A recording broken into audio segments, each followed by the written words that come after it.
Hello everyone. You are on the IDreamer channel. I want to show you an option for implementing artillery in the game. My native language is Russian, but the English-speaking community is quite large and I want to know the opinions of other players. Enjoy watching, friends. Artillery appears at the distant respawn. This is an artillery platoon, the first distributed unit. All three of these cars are under the control of one player. A helicopter is sent to investigate. This is an attack helicopter. The battlefield is represented by a rectangle. 2 by 8 kilometers. The main battle takes place around the city. The enemy has main battle tanks, several anti-aircraft vehicles, light tanks, and medium tanks. It all depends on the historical era. So, long-range respawn, artillery. Here I have chosen a shooting position and am waiting for.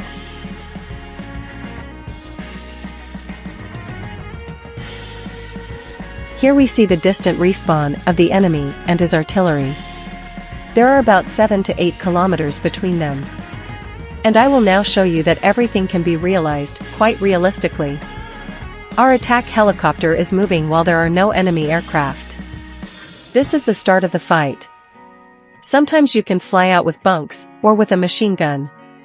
This entire field is accessible by land. You can drive right to the very edge. There are no restrictions. Also, the enemy can come and destroy artillery on main battle tanks. Let's see what's going on here. Just a second. So, there is a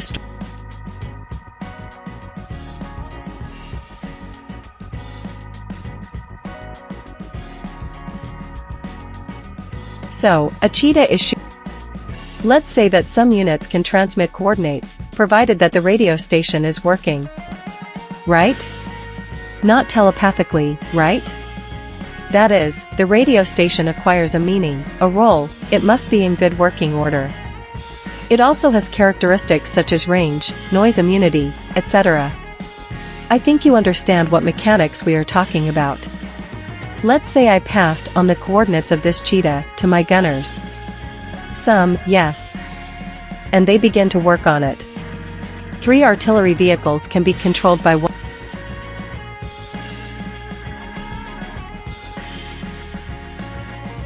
I discovered where the enemy artillery was located. There should be at least 2 distant respawns, so as not to shoot at the respawn at the very beginning of the battle. That is, relatively speaking, the battlefield is so large that without coordinates, there is no point in throwing. Therefore, the role of intelligence is increasing. You see, the cheetah won't let me near. I could try to. What does coordinate transfer look like? My radio is working properly. Let's say I transmit some point, and the artillerymen receive these coordinates. We can discuss with you in more detail how this can be implemented a little further. Let's try to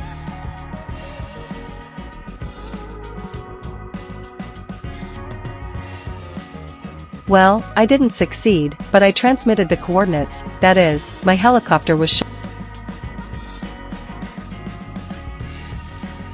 Let's move on to the artillery platoon, a distributed unit. What does it do? The player can take up to 3 artillery units into battle. What's the point here? The cars just follow him, they cannot shoot themselves. Only the player can shoot with a straight gun. However, he can switch between them. That is, this is the driving mode. The moment they reach the desired point, he presses some button and they go into artillery battery mode, so to speak. That is, at this moment, the player receives coordinates. This is where the coordinates are displayed. That is, what was given to him by units capable of transmitting coordinates.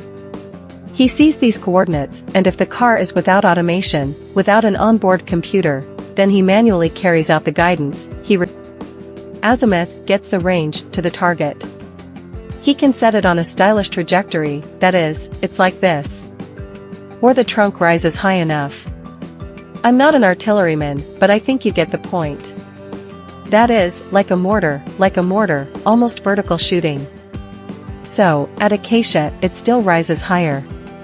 Let's go even higher, as far as you can take it. high enough. Taking into account these features, it will be possible to choose, well, the programmers will set it all up, I think, when to shoot, what trajectory, and at what range.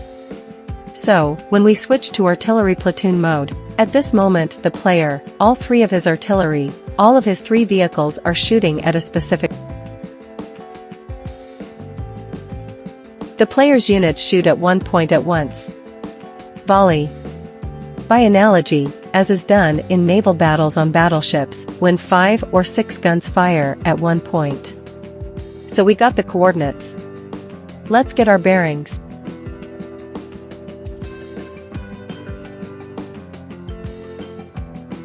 Let's say it looks like this. Press the button and shoot. The first salvo. The coordinates were transferred to us on the map from a helicopter. Of course, the enemy tanks could have already left. There is quite a wide spread here, and we missed the mark a little. It is worth noting that the hit accuracy will probably have to increase. You need to think about this too. If the unit that transmits coordinates does so regularly, then they are resumed. Let's throw another haul.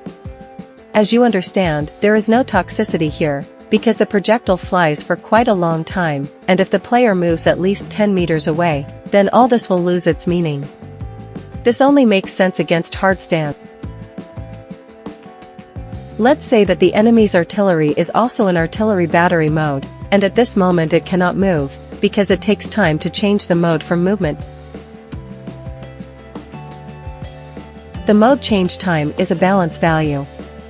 So, let's say that our target is an anti-aircraft gun. Our target is the anti-aircraft gun. And we shoot exactly at it, trying to hit it. The anti-aircraft gunner is also mobile and can leave. As you understand, there is no toxicity here. Absolutely none. This is a flat trajectory, as I said. In principle, I think programmers can configure another option. Let's try to shoot at the city. Now, if you shoot at a bum, even 3 artifacts, as you can see, there is no toxicity. Do you need a camera that accompanies projectiles during flight like this?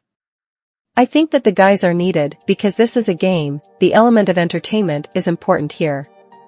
Or, you can simply do it so that when a projectile flies, you do not see those tanks that, let's say, did not light up and could not receive any intelligence data. Thus, they finished off precisely according to the coordinates and the illuminated.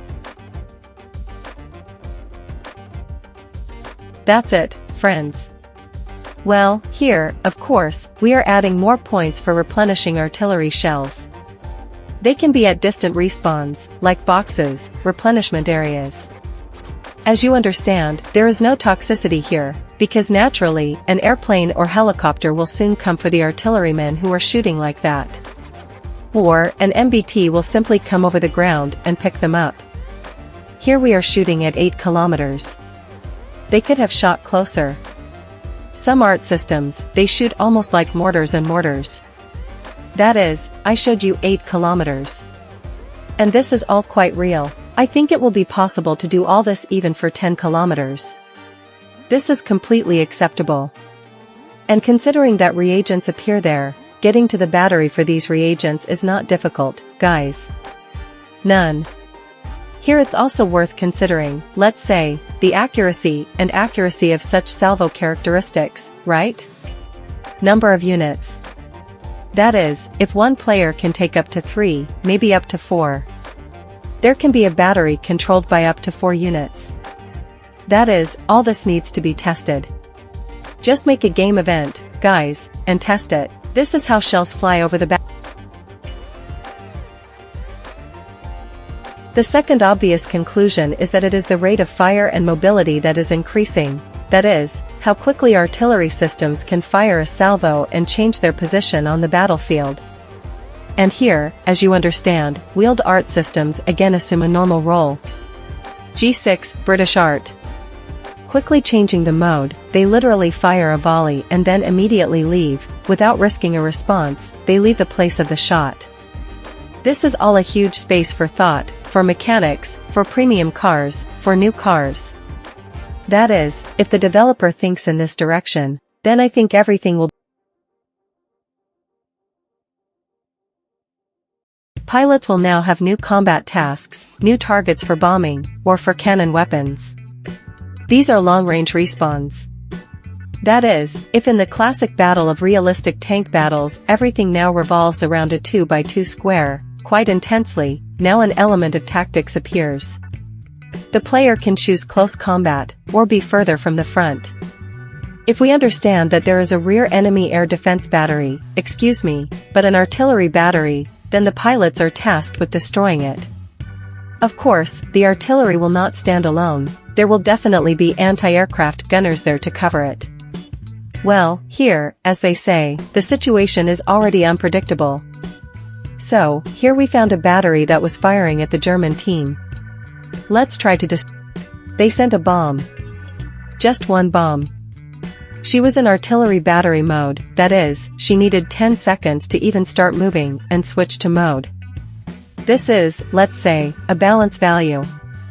And just one bomb, as you see, completely destroys it. Of course, if there was an anti-aircraft gunner here, everything would not be so simple, but this is just a demonstration, friends. As you can see, there is no toxicity. None, absolutely. Management of an artillery division, believe me, will delight the players. I think fans of this class of technology will be pleased with the implementation that I am describing here. At the same time, guys who are accustomed to classic combat on MBT, no one will take away your gameplay. The gameplay you're used to. There will simply be additional activities for all vehicle classes. Also, for fast cars, let's say cars on a wheelbase that reach 90 km per hour, no one forbids driving through the entire battlefield, going to the rear, to the flank, and then shooting the same. Here's what it might look like. I turn on the timer. While the main battlefield was left behind, a small detachment and I made a flank detour and broke through to the enemy's rear. We are moving towards those very distant respawns where the artillery is located. Of course, airplanes, helicopters, and the artillery itself will fire at us here. Finding us and destroying us is the task of the enemy team. And we are moving towards distant respawns. There is such a mini-game in the world of tanks to reach the artillerymen. But this is a double-edged game, because the artillerymen are also waiting there. I think it's a pretty cool mechanic. Look, guys, this is a pretty deserted map. Here comes the flow, that is, we made a flank.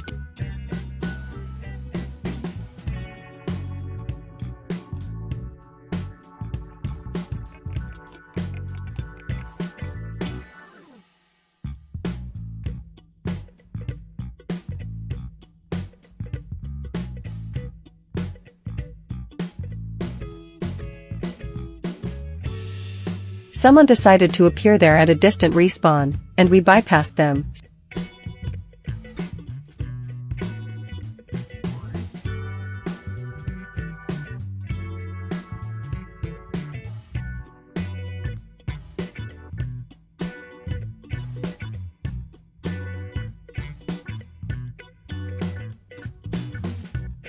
Now the enemy understands that we are moving there.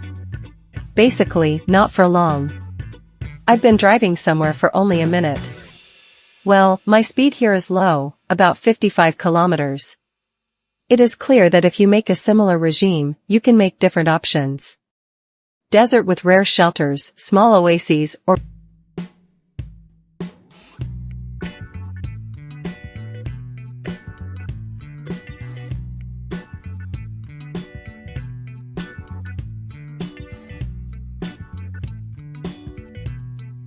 make roads and small villages after 2 to 4 kilometers.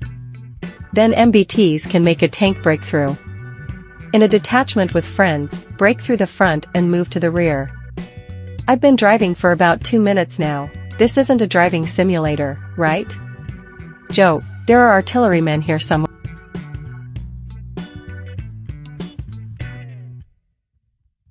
The presentation is almost complete. I appreciate your support. Like, subscribe, comment. I'll be pleased. I've been working on this for a long